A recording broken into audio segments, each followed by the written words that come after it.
I got a little PSA for you, public service announcement. Please check into the shingles vaccination. I did not have it, the vaccination, and I don't know the risks associated with it. I will definitely look into the shingles vaccination now because I got to tell you, for the last 10 days dealing with shingles, that is some painful shit. You do not want shingles if you could avoid shingles. That's my public service. Now, on to the fun stuff. So we're in a world right now that is absolutely fixated on, in love with, can't get enough of AI. AI is going to think for you. It's going to walk for you. It's going to talk for you. It's going to for you. It's going to do everything for you. All you need is AI. And the vast majority of people will probably never ponder who in the hell programmed the AI. Is the AI programmed to find the truth? I saw a nugget this week where one particular AI was allowed to just go about its way. And after going through billions of pieces of data, that AI was declared racist because it was looking at the data. And the data is not something where everyone is going to like it because data is data. Data doesn't lie. If this is the price of Apple stock, this is the price. If this many people of this group did this crime in this population, that's the data. You can easily see in a world of politics, in a world of opinions, in a world of manipulation, in a world of propaganda, AI is only as good as its programming. If your AI isn't truth-seeking, it's automatically lie-seeking. So you're going to trust all that? Are you going to trust all that? Some unknown programmer sitting in Silicon Valley has decided how you will think. You like that game? You want to play that game? You want to bet your life and your money and your family and your friends on that game? Are you masochistic? Are you brain dead? Look, this is how you have to think when you want to find the truth. When you have to dig to find how it really works. You have to have this mentality. Now, maybe you don't like my tone. You don't like the fact that I just dropped an F-bomb a few seconds ago. I had a guy send me a long email the other day. He made fun of me for dropping F-bombs on this podcast. And I guess today I will try to have less. But what an obnoxious twit. Seriously, if he doesn't like the podcast, does he really think I care? No, I don't do this podcast for him. I do it for me. And if you people out there, if you, my friends out there, if you, my clients out there, if you like it and you want to listen, damn, come along for the ride. Let's go. But I'm not trying to make every person out there happy. If someone has a knot in their underwear too tight and they can't afford to hear some salty language, which I'm not necessarily proud of, but I'm a pretty passionate guy. So things come out. Whatever. I just can't imagine sending anybody an email, a lengthy email, to describe how much they dislike my podcast because of my language. But hey, that's what makes the world go round, right? That's what makes everything exciting. But this AI stuff, I got to tell you, frightening that so many people are willing to accept, just accept that that's how it works. Some anonymous stranger writing out how you will act. Because it's not even about how you'll think. They already know if you listen to their AI, you will eventually act like they want. Just say no, ladies and gentlemen. It's just not worth it. You know, it's not uncommon for me to receive emails, comments back on X, comments on LinkedIn, and people want to question trend following. They want to question my content. They want to question, where did I get the content from? Actually, they usually don't question where I got it from. They just want to question the content. and they want to compare it to something else. Fair enough. That's how you should go about the process. Now, what I find really interesting is most people don't really do this comparison except in a half-hearted way. So if you come at me and you say, Mike, can you give me the proof of trend following content? And oh, by the way, I've never listened to your podcast and I've never read one of your books. What do you think actually happens in my mind if someone says that to me? And I actually get that a lot. That's a low IQ person. Sorry, that is a low IQ person. That's a person who doesn't think. What does it take? One click to realize that I've done the work? One click to realize that before you came along with your ignorance, and hey, I had my ignorance. I didn't know what trend following was at one time. But with ignorance, I didn't approach it that way. I didn't go to Tom Basso with ignorance in hand. I didn't go to Jerry Parker with ignorance in hand. I went to them to learn. So if you come to me and you want the proof, if you come to me and you've got some other strategy, you want the proof of trend following, you've got some other strategy. I'll give you a really concrete example of how you can investigate my trend following proof. Just one example. There's a million in my world. I mean, that's an exaggeration, not a million, but there's thousands.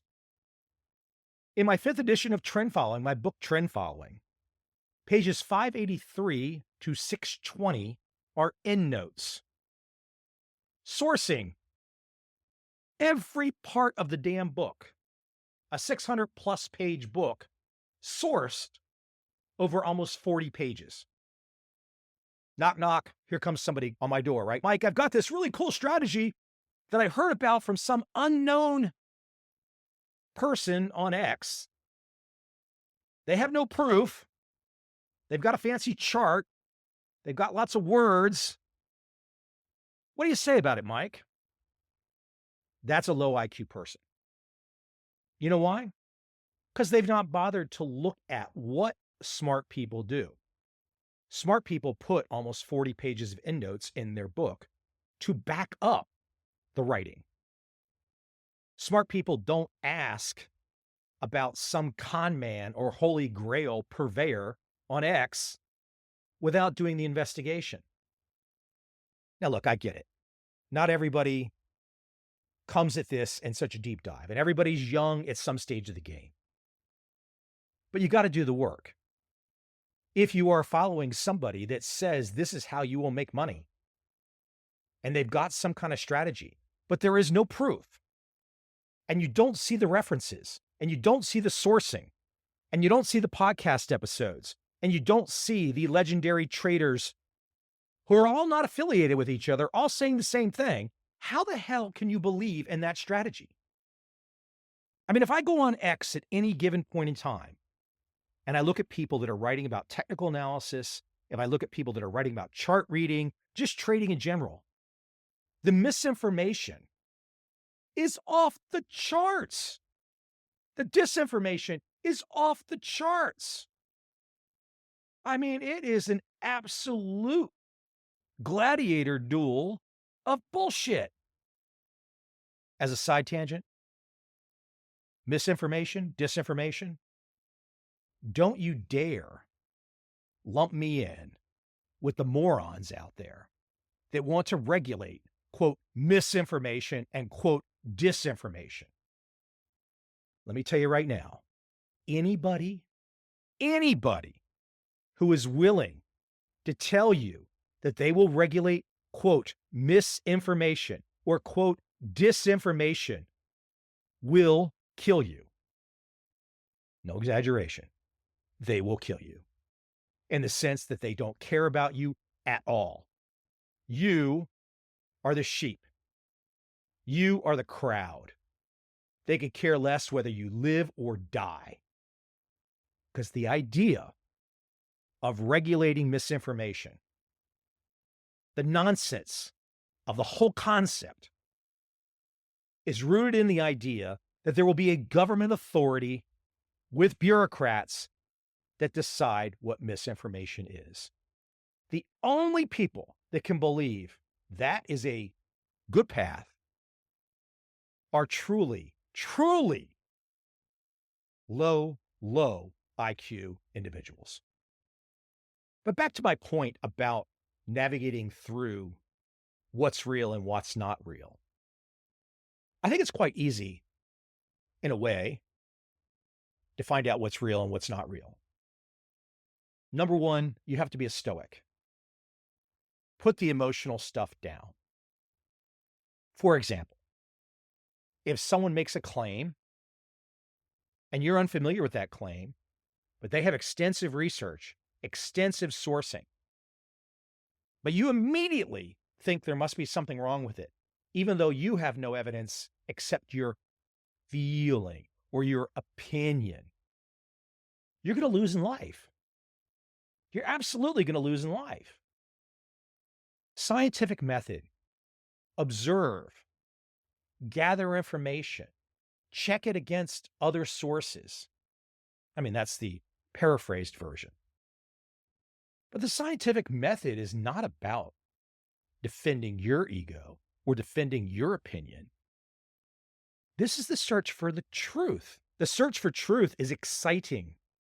The search for truth gives meaning. To hide the truth, not unlike what I said a few minutes ago, in AI circles, that's just totalitarian. That's authoritarian. That's the end of civilization. I don't use AI much. I've played around with it a little bit, and I've seen that it's quite interesting on some fronts. But most of the big ones censor information. Or if you ask it a question that's controversial, it just tells you that it won't give you that answer, or it won't play ball, and it just kind of turns off. How can that be the greatest new invention right now? Something that is regulated and censored. No scientific method allowed. No exploratory allowed. No discovery allowed. No digging allowed. It sucks to admit this, but I absolutely would not be here with the information knowledge that I have if I had started after the year 2000. Now, before you go off and say, hey, Gen X, and make this some generational thing, it's not. We're all burdened with the same thing. Once the internet hit around 94, 95, things started to change. And after the year 2000, it was all over. The information flow, the information spigot, it was stopped. If you're a young person today, the only way that I know you might be able to get source information, very old books, and going directly to the source. So, for example, you can read about my conversations with Ed Seykota. You can listen to my conversations with Ed Seykota. You can read and Jack Schwager's books about Ed Seykota. But if you want more about Ed Seykota, you're going to have to go to Ed Seykota, because it's hard to trust anything else in this new censored, manipulated bullshit world. Now, as a side tangent here, this is what makes trend following so great, because in trend following, if you're trading just the price, it's all embedded in the price. So who cares if the market's, quote, manipulated? Who cares if some big whale has inside information? It doesn't make a difference. With trend following, you're just following the price, and you're not worried about all the other stuff. But I think developing your own process of investigation, your own process of scientific method, questioning and being skeptical of everything. If you don't have that as a young man, you're lost. If you're knocking on my door and you're saying to me, hey, tell me what this means today. What does the market mean today? How can a man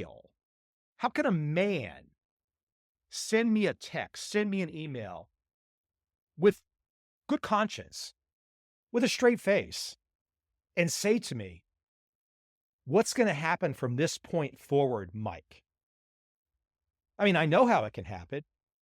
A lack of education, that someone actually believes there's gurus out there that can do that. But what does it say about you?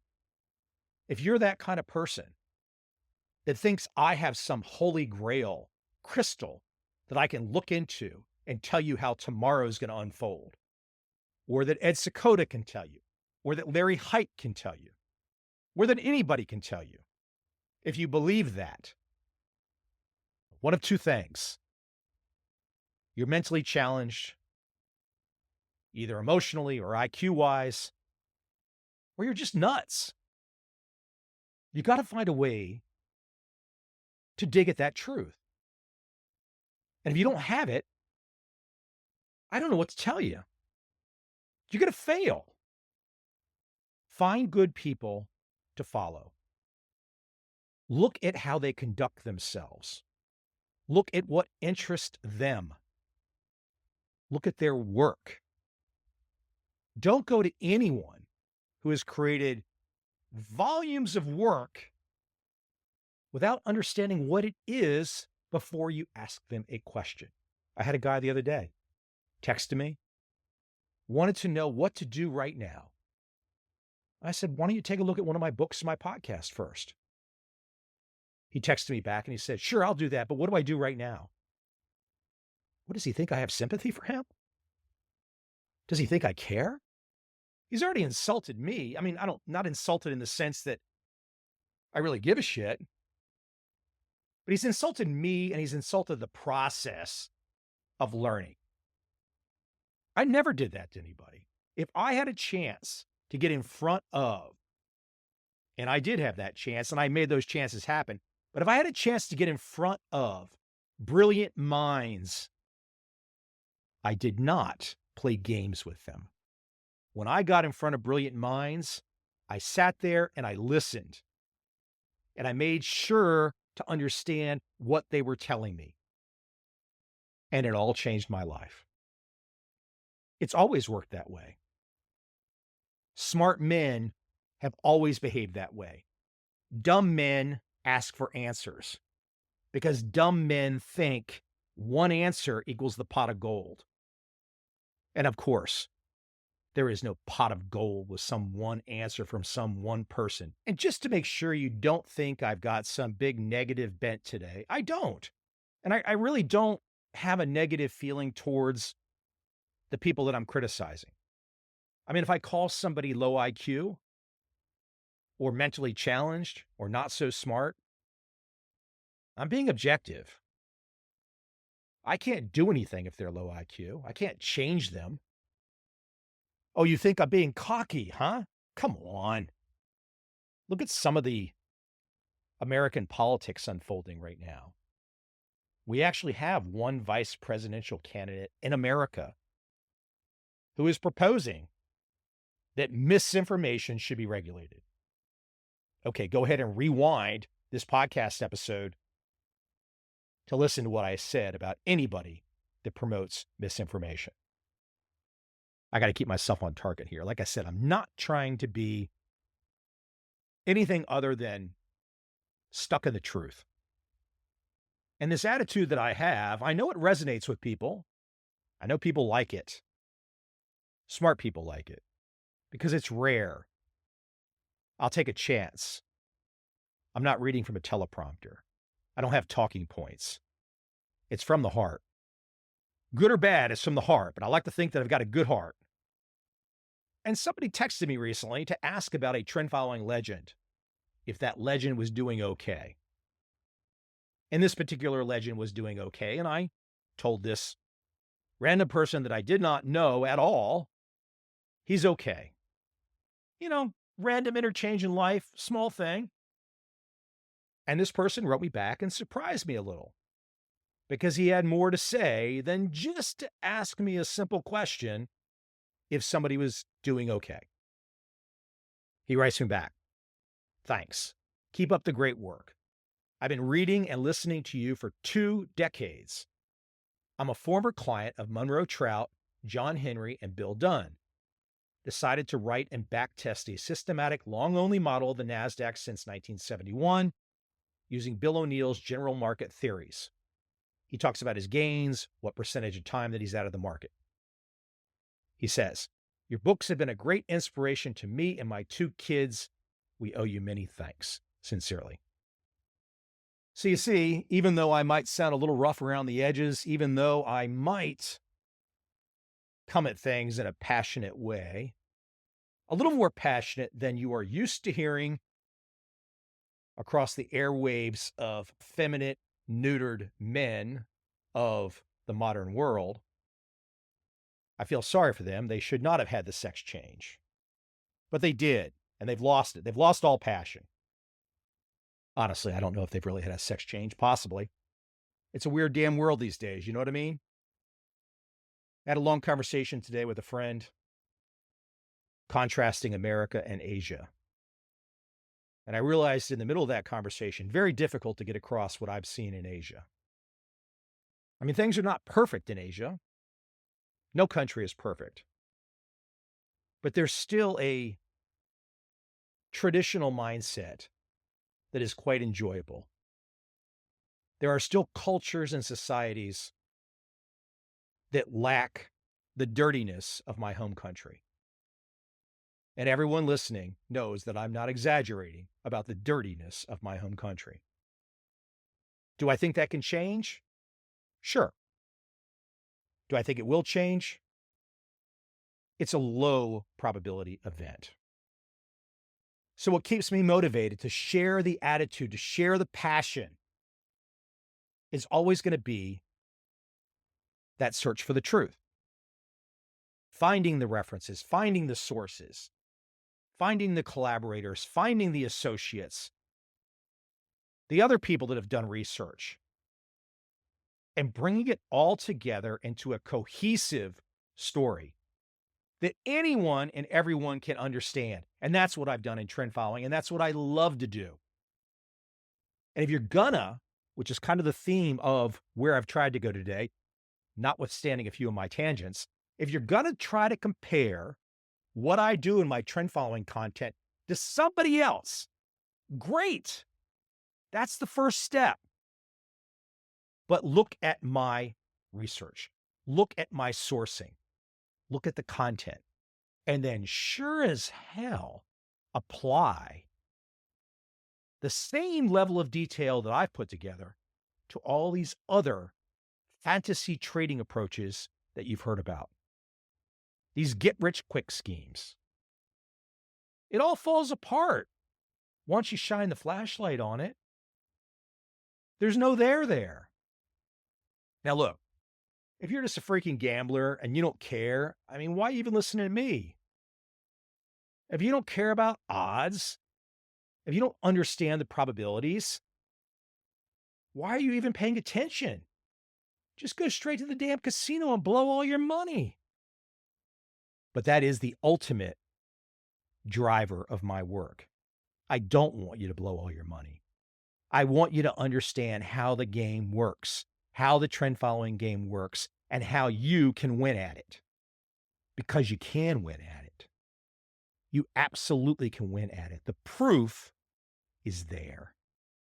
Now the question, which I've hit you over the head with many times today, are you going to read the proof?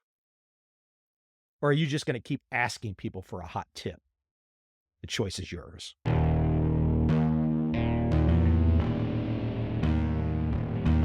I see a time when those awake will understand how to make money in up, down, and surprise markets. Whether new trader or experienced, college student or financial advisor, protecting against a crash or just trying to make a lot of money, trend following offers everyone an answer in uncertain times. To get started immediately, send me an email, michael@covel.com. I will send you the right trend following steps to take along with my free video. But if you want to buy and hold, trust the government and trust Wall Street, this is absolutely not for you.